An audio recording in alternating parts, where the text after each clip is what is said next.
My dear viewers and learners, আগন্তুক annual এক্সামিনেশ্যনৰ কাৰণে class 8 mathematics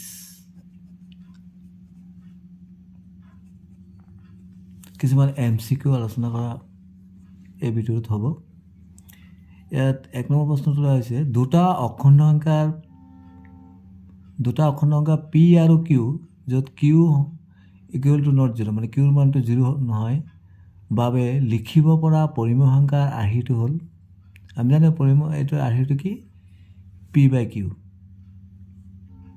এইটো শুদ্ধ হ'ব। পিছৰটো দাবী এছাৰশ্যন দিছে ৰতনে 10,000 টকাত এটা মোবাইল ক্ৰয় কৰি 11,000 টকাত বিক্ৰী কৰিলে 1,000 টকা লাভ হয়। এতিয়া কাৰণটো দিছে যে আমি জানো যে লাভ সমান কি ইয়াত বেচা দাম মাইনাছ কিনা দাম, তেতিয়া কি হ'ব কোনটো অপশ্যন শুদ্ধ হ'ব? তো আমি প্ৰথমে চাই লওঁ দাবীটোত কি আছিলে তেওঁ 10,000 টকাত কিনিছিলে মোবাইলটো আৰু 11,000 বিক্ৰী কৰিলে, তাৰমানে কি লাভ 1,000 টকা হৈছে। তাৰমানে কাৰণটো ঠিকেই আছে। তাৰমানে লাভ মানে কেনেকৈ ওলায় মানে যিমান টকা বেচা দামৰ পৰা আমি কিনা দামটো বিক্ৰী কৰি দিওঁ।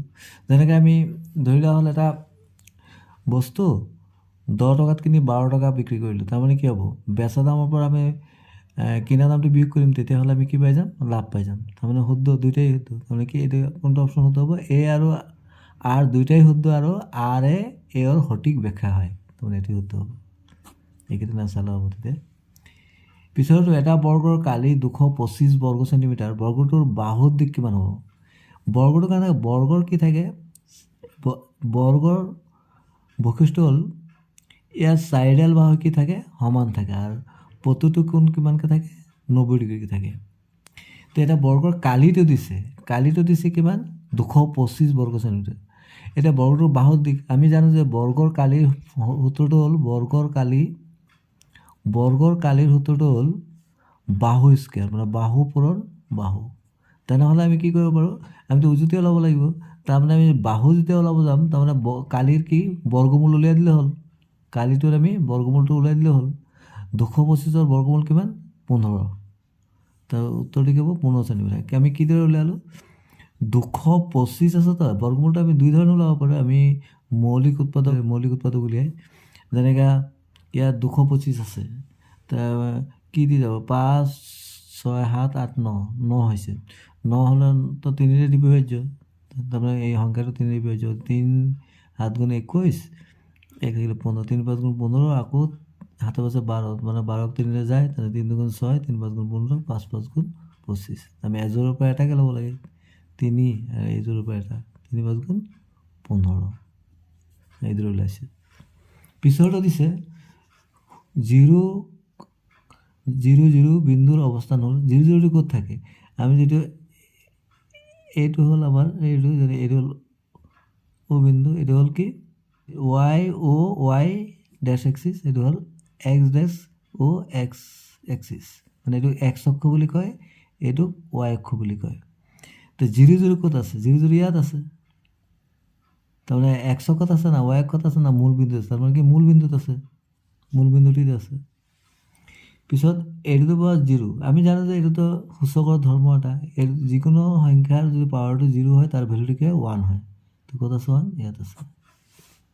পিছত আছিলে a × b সমান b × a বিধিটো কি হ'ল?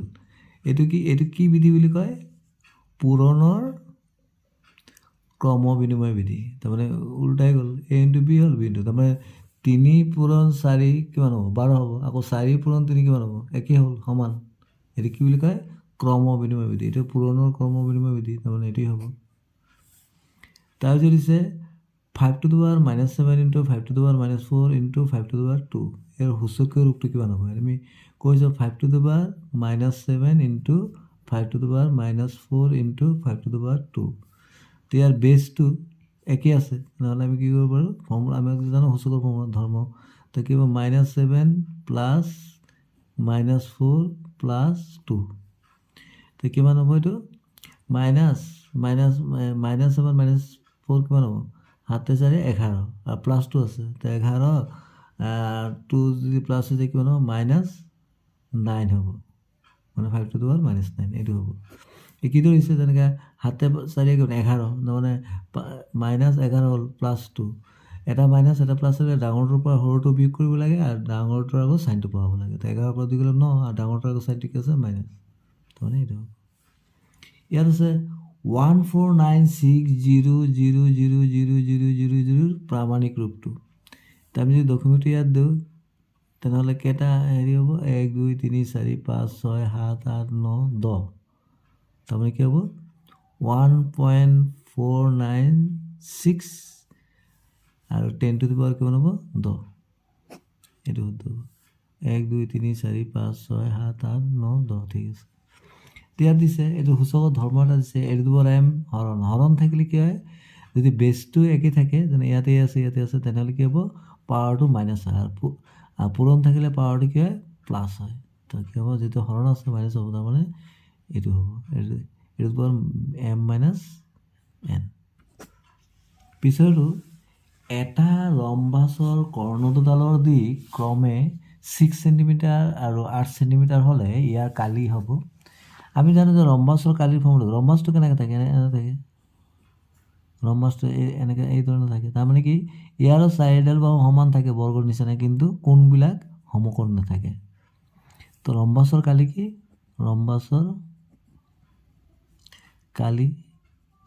কালিৰ ফৰ্মুলাটো কি half into d1 into d2 মানে কৰ্ণ পূৰণ কৰ্ণ মানে প্ৰথম কৰ্ণ দ্বিতীয় কৰ্ণ তো 1/2 এইটো প্ৰথম এটা আছে 6 আৰু এটা আছে 8 চেণ্টিমিটাৰ স্কুৱেৰ যিহেতু কালি 3 2 6 3 8 24 বৰ্গ চেণ্টিমিটাৰ তো কোনটো হ'ব 24 এইটো থেংকছ ফৰ ৱাচিং ইয়াৰ পৰৱৰ্তী ভিডিঅ'ত আৰু কেইটামান MCQ আলোচনা কৰা হ'ব